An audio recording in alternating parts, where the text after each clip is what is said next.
আজকে দুইটা স্লোগান শুনলাম ঢাকা বিশ্ববিদ্যালয়ে। স্লোগান দুটি দিয়েছে ছাত্র শিবিরের মিছিল থেকে। একটি স্লোগান হচ্ছে ছাত্র দলের চেহারায় ছাত্রলীগ দেখা যায়, আরেকটি স্লোগান হচ্ছে জানিয়ে দে দিক বিদিক ছাত্রদল ছাত্রলীগ। এই স্লোগান দুটি ঢাকা বিশ্ববিদ্যালয়ে আজ কেন উচ্চারিত হলো? ঢাবি শিবির হঠাৎ করে কেনই বা ছাত্র দলের বিরুদ্ধে এরকম একটি মিছিল বের করলো এবং এই স্লোগান দিল, সেই ভিডিওটা আমি আপনাদেরকে একটু দেখাবো এবং ওই বিষয়ে একটু ডিটেলস আলোচনা করব। তার আগে বাংলাদেশে আজকে একটি ভয়াবহ ঘটনা যেটি ঘটেছে এবং এটি অত্যন্ত হৃদয় বিদারক, মর্মান্তিক বটে।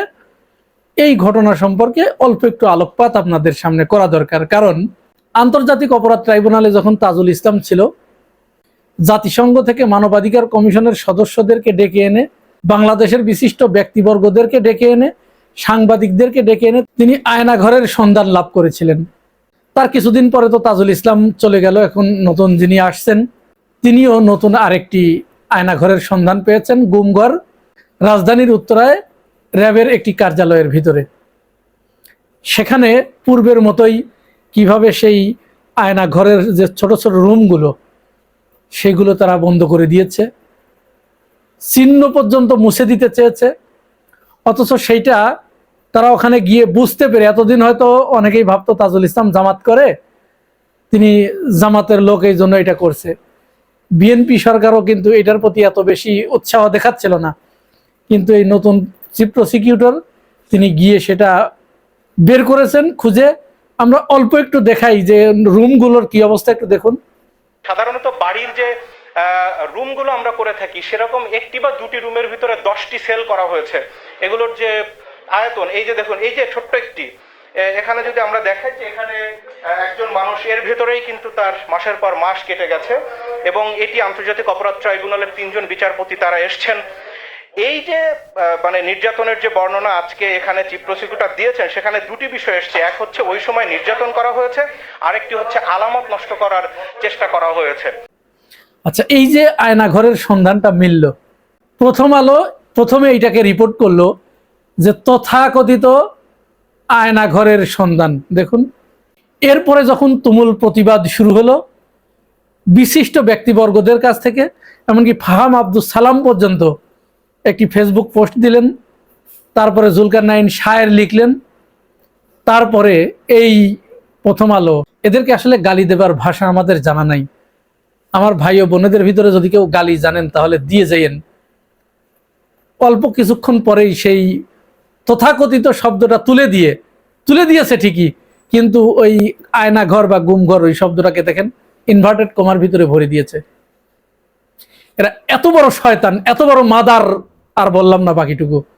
এদের জন্ম হয়েছে অন্য কোনো জায়গা থেকে, অন্য কোনো বীজ দিয়ে এদের জন্ম হয়েছে। কোনো মানুষের দ্বারা এদের জন্ম হয়েছে কিনা আমার জানা নাই। ফাহাম আব্দুল সালাম ভাই বলেছেন যে ওরা তখনই এই আয়নাঘরকে তথাকথিত না বলে আয়নাঘর বলবে, গুমঘর বলবে বা টর্চার সেল বলবে, যখন এই মতি আর মাহফুজ, এই দুই হারাম খোরকে ওর ভিতরে ঢুকিয়ে দেওয়া হবে।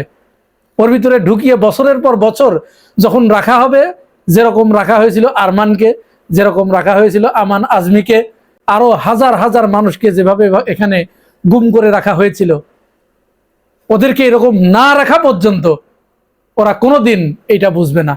সেনাবাহিনীর একজন চৌকস অফিসার, তিনি যখন জেনে গিয়েছিলেন পিলখানা হত্যাকাণ্ডের সাথে কারা জড়িত, তার কাছে রেকর্ড চলে এসেছিল। সেই রেকর্ড চলে আসার পরে এই জাহিদকে হ্যান্ডকাপ পরিয়ে 16টি গুলি করে হত্যা করেছিল মনিরুল, ডিবির ওই কুখ্যাত মনিরুল। জাহিদকে জঙ্গি আখ্যা দিয়ে এই ঘটনাকে আড়াল করেছিল এই প্রথম আলো আর ডেইলি স্টার। প্রথম আলো পত্রিকা আমরা বন্ধ করতে বলি না, ডেইলি স্টার পত্রিকা আমরা বন্ধ করতে বলি না। পত্রিকা দুটি বন্ধ করার দরকার নাই, ওইখানে একজন সৎ, যোগ্য এবং বাংলাদেশপন্থী প্রশাসক বসিয়ে দেওয়া হোক, অডিটর নিয়োগ দেওয়া হোক। কোথা থেকে টাকা আসে, অর্থের উৎসটা কোথায়, ওর অর্থের কানেকশনটা কোথায়, কোন জায়গা থেকে ওর অর্থ আসে, ওর সার্ভার রুম কোথায়, এগুলো সব অডিটর নিয়োগ দিয়ে এগুলো বের করা হোক। তদন্ত করা হোক এদের বিরুদ্ধে, কোন কোন জায়গা থেকে এদের ফান্ড আসে, কার কথা মতো এরা চলে, কার ডক্ট্রিন অনুযায়ী এই দুটি পত্রিকা বাংলাদেশে তাদের কার্যক্রম পরিচালনা করে, এরা কার এজেন্ডা এখানে বাস্তবায়ন করতে চায়। ওই যে মিছিলের কথা বলেছিলাম, সেই মিছিলটা আগে একটু শুনুন, তারপরে পিছনের কাহিনীটা আপনাদেরকে বলছি। ছাত্রদলের চেহারায় ছাত্রলীগ দেখা যায়, ছাত্রদলের চেহারায় ছাত্রলীগ দেখা যায়, ছাত্রলীগ দেখা যায়, ছাত্রদলের চেহারায় ছাত্রদলের চেহারায় ছাত্রলীগ দেখা যায়, ছাত্রলীগ দেখা যায়, ছাত্রদলের চেহারায় চালিয়ে দে দিকবিদি, ছাত্রদল নব্বলীগ চালিয়ে দে দিকবিদি, ছাত্রদল নব্বলীগ। এই মিছিলটা হয়েছে মূলত আজ ছাত্রদল শহীদুল্লাহ হলে ছাত্র শিবিরের সাথে হল প্রভোস্টের বৈঠক চলাকালীন সময়ে গিয়ে হামলা করেছে ছাত্রদল। যেহেতু হল প্রভোস্ট এখন ছাত্রদলের তাদের নেতা, তাহলে তারা এই হামলাকে যখন মোকাবেলা করতে পারে নাই, ট্যাকেল দিতে পারে নাই, এই ব্যর্থতার অজুহাতে হল প্রভোস্ট তিনি পদত্যাগ করেছেন। এখন কেন হামলাটা করলো?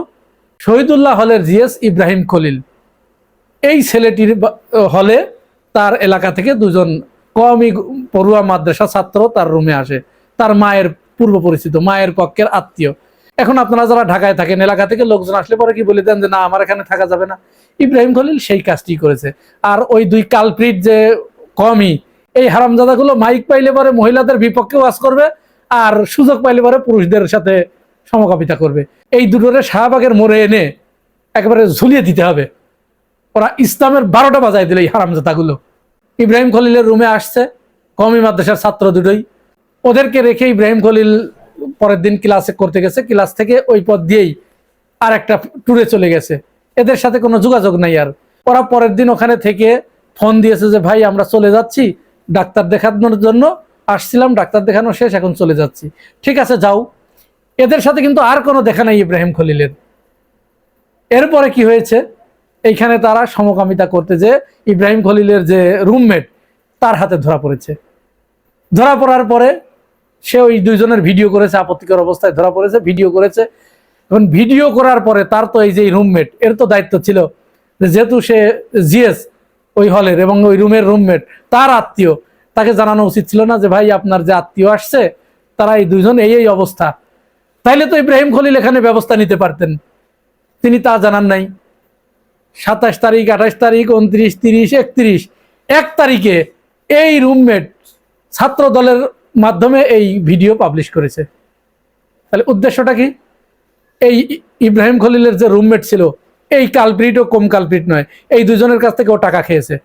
টাকা খেয়ে এটা ধামাচাপা দেওয়ার চেষ্টা করেছিল। ছাত্র দলের নেতারা যখন জেনে গেছে তখন হয়তো বলেছে যে আমার আরো কিছু টাকা দাও, তাহলে তোমাদেরকে একটা ভিডিও দেবো, দিয়েছে। এইটাকে ধরা হোক, এইটাকে ধরলে পরে আসল ঘটনা বেরিয়ে আসবে। কেন ও 5 দিন এটা গোপন রাখলো আর ইব্রাহিম খলিলকে কেন জানালো না? যাই হোক, এরপর ইব্রাহিম খলিল যখন এটা শুনেছে তাকে ফাঁসানো হচ্ছে, বলা হচ্ছে শিবিরের রুমের সমকামিতা, অর্থাৎ ছাত্র শিবির সমকামী।